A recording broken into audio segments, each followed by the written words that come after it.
Forget everything you think you know about Roman emperors. You've heard of Nero and his fires. Maybe Commodus and his gladiatorial arena. But prepare yourselves. Because today, we're peeling back the gilded facade of ancient Rome to reveal its darkest, most disturbing secret: Caligula. This wasn't just a mad emperor. This was a living nightmare, a depraved sadist, a man so utterly unhinged that his reign makes Game of Thrones look like a children's story. The Roman emperor who, among his countless acts of madness, famously appointed his own horse as a consul and then, in the ultimate act of narcissism, tried to marry himself. Yes, you heard that right. He wanted to marry himself. If you thought history was boring, you haven't met Caligula. His name was Gaius Julius Caesar Germanicus. But the soldiers who adored his father gave him a nickname: Little Boots. Caligula. Sounds almost endearing, doesn't it? A sweet, innocent beginning for a boy who would become one of history's most terrifying tyrants. Born into the most powerful family in the world, surrounded by privilege, but also by unimaginable danger. His childhood was a psychological pressure cooker. He watched, powerless, as the paranoid Emperor Tiberius systematically destroyed his entire family, one by one. His mother starved to death. His brothers murdered. Caligula learned to be cunning. He learned to be cruel. And most terrifyingly, he learned to hide the true darkness within him. He was a master of deception, appearing mild and agreeable while observing the brutality around him. This period on Tiberius's island fortress of Capri wasn't just exile. It was a brutal apprenticeship in tyranny, shaping a mind perfectly primed for absolute power.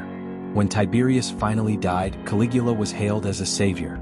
Rome had been living under the dark shadow of an aging, paranoid emperor. Caligula was young, charismatic, and seemed to embody everything Rome needed. He began his reign with acts of generosity, releasing political prisoners, canceling unpopular taxes, bringing back exiles. The Roman people adored him. For 8 glorious months, Rome breathed a collective sigh of relief, convinced they had found their enlightened ruler. But then, something profoundly disturbing happened. Caligula fell gravely ill, possibly a severe brain fever, plunging him into a coma. When he miraculously recovered, the kind, charming young emperor was gone. In his place was a sociopathic monster with absolute, unchecked power. The mask was off, and Rome was about to pay the price for his recovery. Historians still debate whether the illness physically altered his brain or simply unleashed a pre-existing madness. Whatever the cause, the world was about to witness a transformation more terrifying than any fiction. Caligula didn't just punish. He performed. He turned Rome into his personal, blood-soaked theater, and he was the star. His cruelty wasn't merely about execution. It was about public humiliation, about breaking spirits before breaking bodies.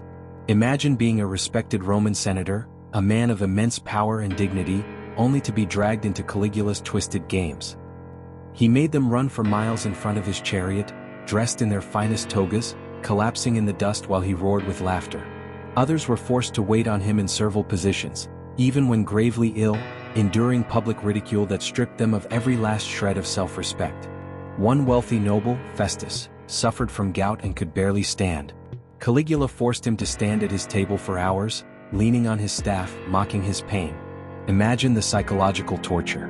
The constant fear of being singled out, not for death but for a degradation far worse than death itself. His gladiatorial games were legendary, not for their skill but for their sheer sadism. Caligula had an insatiable appetite for human suffering. If the crowd grew bored during the spectacles, he wouldn't just send in more gladiators. Oh no. He would order the entire middle section of the audience, thousands of innocent people, to be seized and thrown to the wild beasts, just for entertainment. Bring out more victims, he'd roar, his voice echoing through the arena. The spectators weren't safe. They were potential cannon fodder, at the whim of an emperor whose boredom was a death sentence.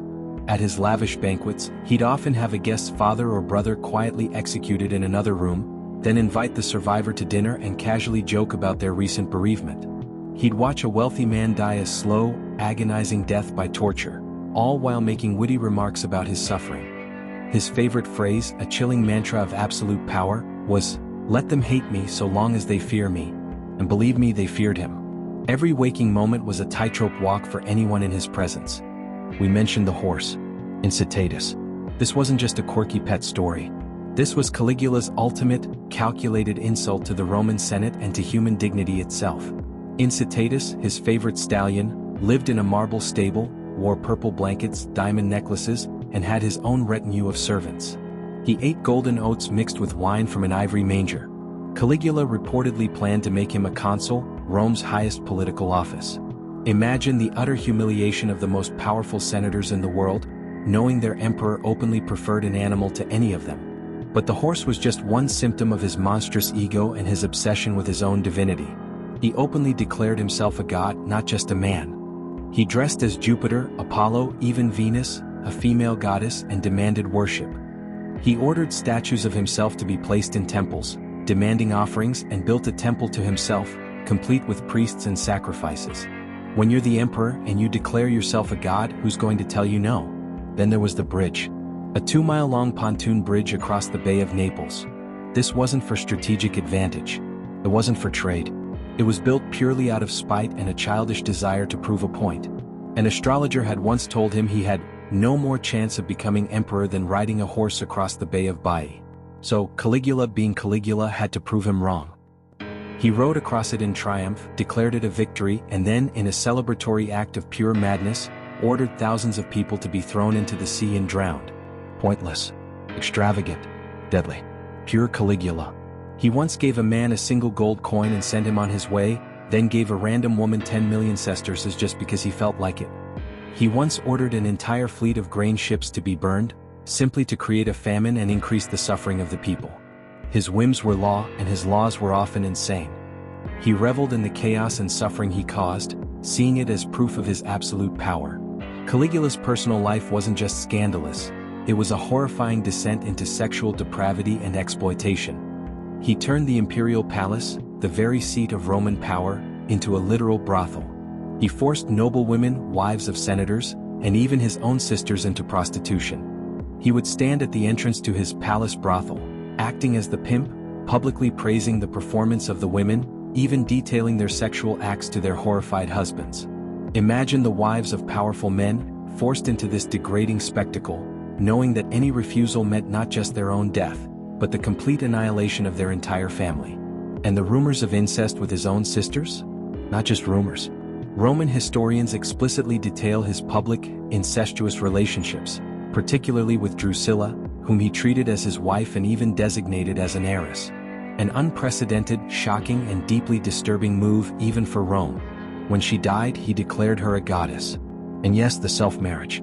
Some historians suggest it was a mockery of traditional Roman rites, or a further display of his divine narcissism. He married himself, held a ceremony, and likely even issued a dowry to himself.